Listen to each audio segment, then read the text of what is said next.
Hard work is a trap. In fact, for the world's most dangerously wealthy, effort is often a primary indicator of failure. While you are grinding 80 hours a week to climb a ladder that isn't even yours, the architects of true power are operating in total silence, using a 500-year-old blueprint to make their financial dominance not just likely, but inevitable. Niccolò Machiavelli didn't just write a manual for kings. He decoded the brutal, cold-blooded psychology of resource control. Most people spend their entire lives in motion, mistake it for leverage, and wonder why they are still trading their sanity for a paycheck. There is a specific, hidden threshold where money stops being a currency and starts becoming a weapon. If you are still playing by the rules of the masses, you have already lost. You are currently on the wrong side of the blade, and until you understand why status is the ultimate enemy of power, you will remain a servant to the system you're trying to escape. This is the Machiavellian truth about wealth, and it starts with a choice most of you are too afraid to make. Most people spend their entire lives chasing a paycheck, never realizing they're running inside a wheel designed by someone else. They think harder work equals more money. They're wrong. Niccolò Machiavelli, history's most ruthless strategist, knew that true wealth isn't earned through sweat, it's commanded through power. While the masses are obsessed with status and motion, the dangerously rich are focused on leverage and positioning. They don't react to the market. They position themselves so that the market has no choice but to pay them. Today, we are stripping away the feel-good financial advice to reveal the cold, calculated principles of strategic dominance. We're breaking down the difference between being busy and being powerful, why your desire for status is keeping you poor, and how to build a financial fortress that is mathematically inevitable. If you're ready to stop reacting and start commanding, this is the blueprint for the hidden game of money. Look at your hands. Look at your calendar. If they are both full, you are vulnerable. In the Machiavellian framework, visibility is a liability. When you are grinding, you are broadcasting your intentions, your energy levels, and your desperation to the world. You are making yourself a predictable variable in someone else's equation. The self-made hustle narrative is perhaps the greatest piece of propaganda ever sold to the ambitious. It keeps you focused on your own output, rather than the architecture of the system you are operating within. You've been taught that merit is the path to gold, but in the halls of true power, merit is merely a tool used to extract the maximum value from the most talented servants. The tragedy of the modern worker is the confusion between activity and achievement. You wake up at 5 a.m., hit the gym, answer 100 emails, and collapse at night feeling productive. In reality, you have moved exactly 0 inches toward leverage. You are running on a high-speed treadmill that is bolted to the floor of a cage. Machiavelli understood that virtù, the drive for greatness, wasn't about moral goodness. It was about the clinical craft of commanding one's destiny. If your income is tied to your physical presence or your immediate effort, you don't possess wealth. You are simply an expensive asset being managed by someone else. Why do you actually want money? For most, it's the car, the watch, or the social validation. This is what the strategist would call the peasant's dream. Status is the tax the poor pay to feel important. Every dollar you spend on the appearance of power is a bullet you've removed from your own magazine. While you are busy trying to look like the lion, the true predators are moving like ghosts in the shadows. They understand that financial dominance requires a sociopathic level of detachment from public opinion. You are currently trading your most finite resource, time, for a currency that is being devalued by the very people you are trying to impress. But here is the chilling reality that most financial gurus are too terrified to tell you. The secret to the 1% isn't value creation or serving others. It is the cold, clinical mastery of asymmetry. If you think the dangerously wealthy are just like you but with more zeros in their bank account, you've already failed the first test. They don't play the same game better. They play a different game entirely, where your hard work is their cheap fuel. Let's look at the architecture of your trap. Most people view the economy as a marketplace of value, but Machiavelli viewed it as a battlefield of positioning. If you are competing, you have already lost. Competition is for the desperate. It is the friction that burns up your profit and your time. The dangerously wealthy don't compete, they occupy. They identify the narrow bottlenecks of human necessity, the debt, the infrastructure, the underlying software, or the land, and they sit there, silently collecting a toll from every hustler who is grinding to make a living. While you are focused on building a personal brand, the masters of the game are busy erasing their tracks. They understand a fundamental Machiavellian truth. A brand is nothing more than a target. If people know exactly who you are, what you own, and where your leverage lies, they know exactly how to take it from you. This is the divergence between the hustle and the heist. The hustler wants the stage and the applause. The strategist wants the keys to the theater and the deed to the land it sits on. You've been conditioned to believe that transparency is a virtue. In the world of high-stakes resource control, transparency is a suicide note. Think about the last big move you made in your career or business. Was it a reaction to a bill? A reaction to a competitor? A reaction to a social trend? If your actions are reactive, you are a pawn. You are being moved by the invisible hand of those who design the environment you're reacting to. To Machiavelli, fortuna, fate, or luck, is a violent river that floods and destroys everything in its path. Most people spend their lives trying to swim against that current, exhausting themselves until they drown. The strategist, however, builds dams and redirects the flow long before the rain ever starts. They don't fight the market's volatility. They own the volatility. You are exhausted because you are trying to be the engine of your wealth. But an engine eventually runs out of fuel. An engine requires constant maintenance. An engine can be turned off. The goal isn't to be the engine. The goal is to be the gravity that pulls the fuel toward you. But here is the truth that will break your current reality. You've been told that the goal of wealth is freedom. It's not. For the truly powerful, wealth is not a means to do nothing. It is the means to ensure that no one else can ever tell them what to do. You don't want freedom, you want autarky, total, cold-blooded self-sufficiency, where the rest of the world becomes optional. And yet, the very thing you think will buy you that independence, your hard work, is the very chain that binds you to the machine. Stop. Look at the board again. You think the machine is the corporation you work for, or the government that taxes you. It's not. The machine is your own internal sense of fairness. You are losing because you are playing a game with rules, while the people winning are the ones who wrote those rules specifically to keep you playing fair while they play for keeps. Let's dissect this fairness illusion. You were taught to be a producer, to create a product, offer a service, and exchange your labor for capital. That is a peasant's math.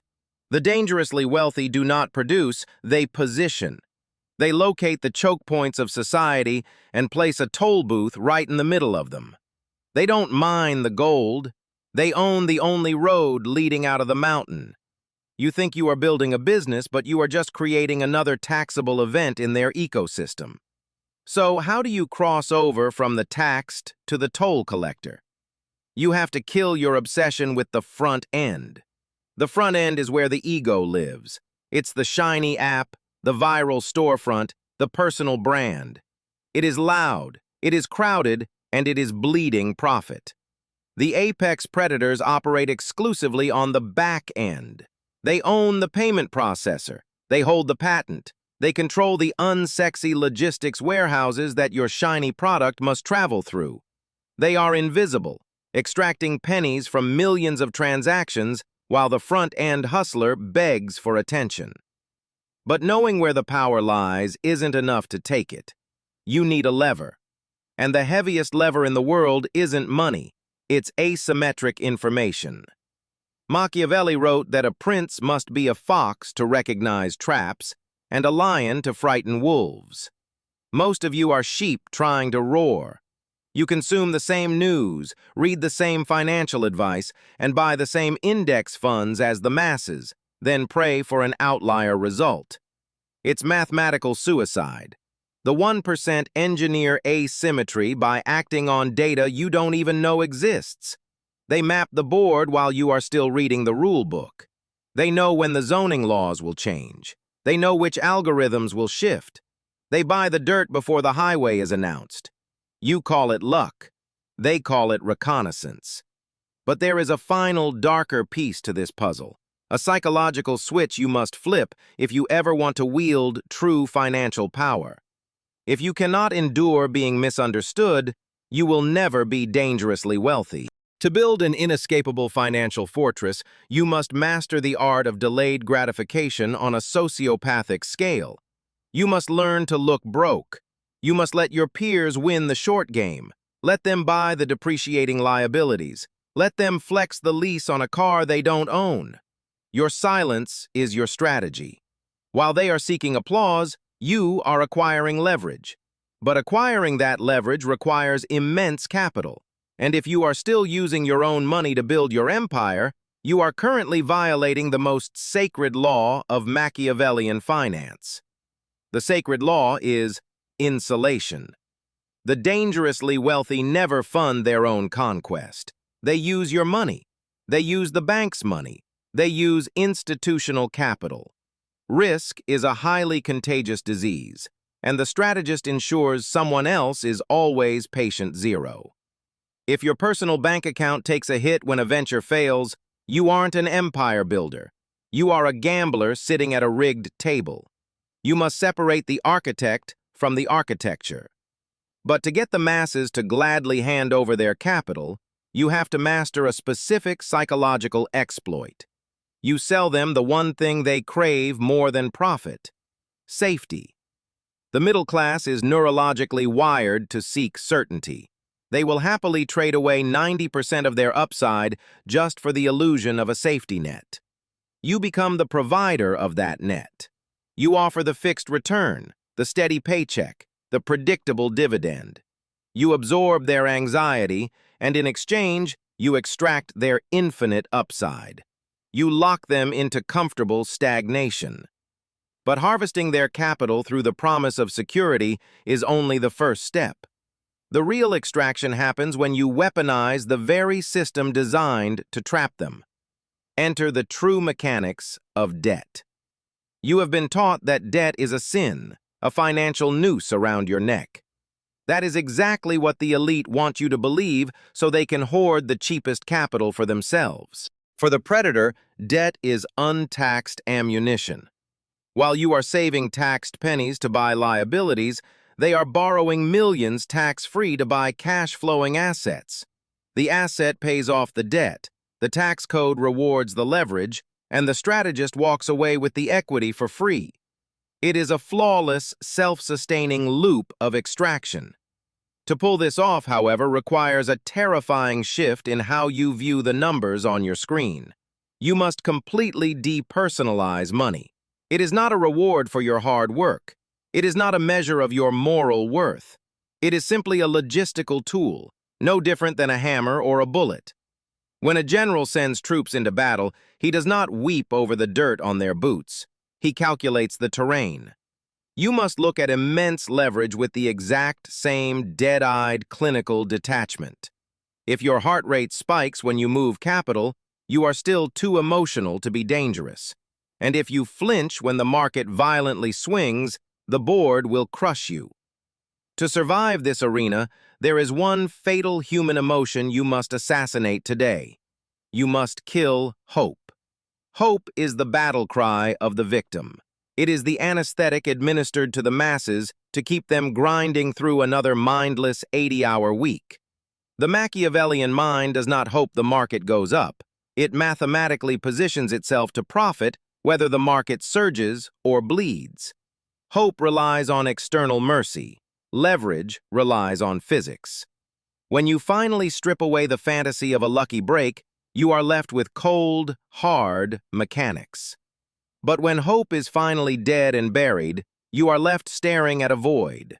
What fills that space is exactly what separates the billion-dollar ghost from the burned-out hustler. What fills it is absolute, ruthless control. You stop trying to predict the weather, and you start owning the umbrella factory. Owning the factory means weaponizing human necessity. You don't need a better product, you need a captive audience. The dangerously wealthy understand a primal truth. People don't buy what they want, they bleed for what they cannot survive without. This is the cold alchemy of engineered dependence. You locate a fundamental human need, shelter, communication, liquidity, and you insert a toll. But identifying that dependence exposes a massive, fatal flaw in how you currently operate. You are still trying to sell a solution. Solutions are temporary. Once a problem is permanently solved, your leverage drops to absolute zero. Machiavelli knew that a ruler's power lies not in curing the plague, but in endlessly managing the panic. The apex predators of finance do not sell cures.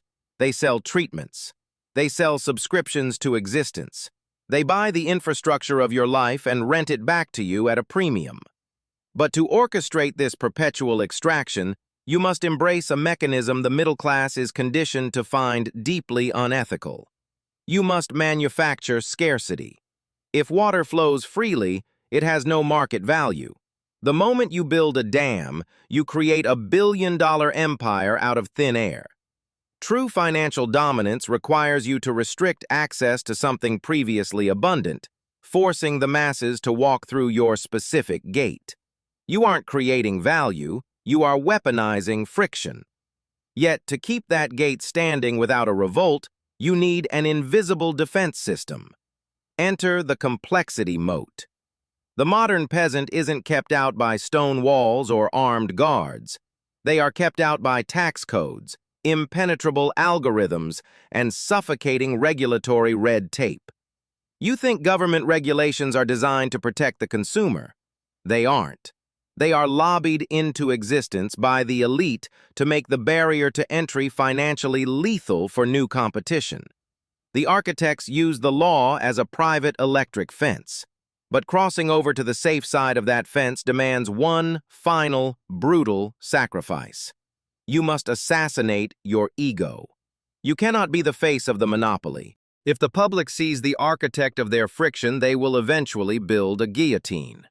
The true masters of the game hide behind nested shell companies, blind trusts, and offshore holdings. They rule from the dark because shadows cannot be audited. If your name is on the skyscraper, you are a walking target. If your anonymous holding company owns the dirt beneath that skyscraper, you are untouchable. Being untouchable gives you the ultimate advantage, the element of absolute surprise. While the masses are aggressively tracking the players in the spotlight, you are quietly moving the finish line.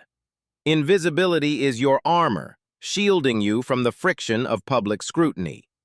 But to actually win the game, armor isn't enough. You need a weapon that strikes before the opponent even realizes they are in a fight. That weapon is the weaponization of time. And how the 1% manipulate time will completely shatter your concept of hard work. The masses trade their hours for dollars. That is linear time. It is a mathematical death sentence to wealth. The dangerously wealthy do not experience time linearly. They compress it through extreme asymmetry. They will spend a decade silently aligning a single massive domino and exactly 1 second pushing it over. They don't want a steady, predictable climb. They want a calculated, violent quantum leap. But to execute that leap, you have to be positioned perfectly for when the floor drops out. You have to learn to love a crisis. Machiavelli taught that a wise prince never wastes a good panic. Chaos is simply a ladder built by the unprepared. When the market inevitably crashes, the middle class panics and liquidates. They sell their hard-earned assets at rock bottom just to survive the week. That is exactly when the predator strikes. You preserved your liquidity and hid your capital for this exact moment. You buy the blood in the streets for pennies on the dollar. You aren't just buying cheap real estate or discounted equity, you are buying their forfeited future. But hoarding cheap assets is still a rookie move. There is a deeper, final layer to this matrix. The ultimate flex of Machiavellian power isn't just owning the board, it is rewriting the rulebook for the next generation. Once the apex predator secures the monopoly, they immediately move to shut the door behind them. They actively champion the very regulations and compliance laws that make it impossible for the next guy to replicate their climb. They pull up the ladder and call it industry standard. You look around and think the economic system is broken. It's not. It is operating with terrifying, cold-blooded perfection. But there is exactly one blind spot in their architecture, one fatal vulnerability you can exploit right now if you have the stomach for it. Their entire trap relies exclusively on your predictability. The machine requires you to crave immediate social validation. It desperately needs you to panic during a recession. It needs you to finance the shiny object today instead of quietly funding the empire tomorrow. The absolute second you stop behaving like a predictable consumer, their algorithms fail. You become an unquantifiable glitch in their matrix.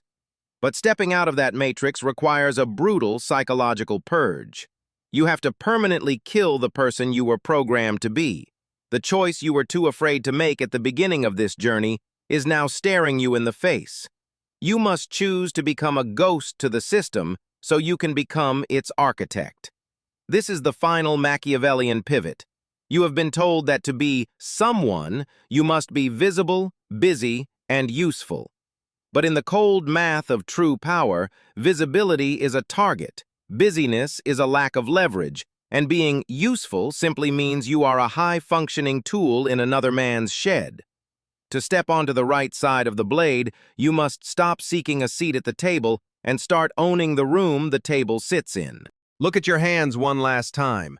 If they are still dirty from the grind, wash them. Empty your calendar. The dangerously wealthy have nothing but time because they have outsourced the motion to the dreamers who still believe in the propaganda of merit. They have realized that the ultimate resource isn't the gold in the vault, but the rules of the vault itself. This is the Enlightenment. The system is not a hurdle to overcome, it is a landscape to be terraformed. You don't need more hustle, you need more silence. You need the sociopathic discipline to watch your peers outshine you in the short term with their least status symbols, while you quietly acquire the choke points of their very existence. You are transitioning from the person who reacts to the news to the person who makes the news a profitable volatility. The Machiavellian truth about wealth is that it is the ultimate form of clinical detachment. It is the realization that money, once weaponized through asymmetry and leverage, ceases to be about what you can buy and starts being about what you can command. You are no longer playing a game of fairness in a rigged casino. You are becoming the house. When you kill hope, when you bury your ego, and when you stop trading your lifeblood for a currency they print at will, the cage doesn't just open, it disappears. You are no longer a servant to the system. You are the gravity that holds it together. The board is set, the rules are revealed, and the danger of your wealth is now measured only by the depth of your resolve. The transition is complete. You are no longer a pawn. You are the hand that moves them. The final cold truth is that the trap was never the job, the debt, or the taxes. The trap was the belief that you were a participant in a fair game. By stripping away the need for validation, the hunger for status, and the addiction to busyness, you have effectively starved the machine of the one thing it needs to control you, your predictability. When you stop reacting, you stop being a variable. When you stop seeking visibility, you stop being a target. You have finally crossed the threshold where money is no longer a scorecard for your effort, but a quiet, lethal infrastructure for your absolute autonomy. Look again at your hands. If they are clean, it is because you have stopped trying to brute force your way through the walls and have instead started buying the blueprints to the building. If your calendar is empty, it is not because you are idle. It is because you have achieved the ultimate Machiavellian victory. You have decoupled your existence from the linear flow of time. You no longer trade hours for dollars. You own the systems that harvest the hours of those who still believe in the hustle. This is the moment of enlightenment, where the weight of the grind lifts, replaced by the heavy, silent responsibility of true command. You are no longer the engine, vulnerable to exhaustion and replacement. You are the gravity. You are the invisible force that dictates where the capital flows, who gets paid, and how the game is played. The world will look at your lack of motion and call it luck, or they will look at your lack of status and call it failure. Let them. Their misunderstanding is your greatest asset. While they are busy competing for the scraps of the peasant's dream, you are operating in the high-altitude silence of the architect. The blade no longer has a wrong side because you are no longer the one being cut. You have become the smith who forged the blade, the hand that moves the pieces, and the mind that understands that true power is never loud, never desperate, and never, ever fair. You have killed the hope of the victim and replaced it with the math of the victor. The cage didn't just open. You realized the bars were an illusion maintained by your own desire to belong. Now, you belong only to yourself. The game hasn't changed, but you have. You are finally, dangerously free. The transformation you have just undergone is more than a change in strategy. It is a total reconstruction of your reality. You now realize that the ultimate asset isn't the figure in your accounts, but the cold, clinical silence of your own mind. The world is a vast, interconnected machine, and you have finally stopped being its fuel. You have become the architect, the ghost, the silent force that moves without friction through a world obsessed with noise. Every sacrifice you've made, slaughtering your ego, discarding the hollow vanity of status, and embracing the strategic shadows, has led to this singular moment of absolute self-sovereignty. You are no longer waiting for permission, for the market to shift, or for a lucky break. You are the inevitability. The game is over because you have rewritten the physics of the board. Look out at the world. It is no longer a threat to your survival. It is the raw material for your design. You have transitioned from the victim of the system to the master of the outcome. You aren't just playing for wealth, you are playing for eternity. You are finally, dangerously, and irrevocably free. But sovereignty is not a destination. It is a permanent state of calculated war against the predictable. Your reconstruction has only just begun. The architect does not stop at merely understanding the board. He masters the specific, cold-blooded mechanics of the unseen to ensure the cage can never close again. If you are prepared to continue this clinical deconstruction of the world's illusions and claim your seat among the ghosts, you must remain tethered to this frequency. On your screen now is the next tactical pivot, the blueprint for weaponizing asymmetric information. Move to it immediately. Do not allow your momentum to dissolve back into the noise of the masses. The board is active. The pieces are moving. Remain the hand that controls them.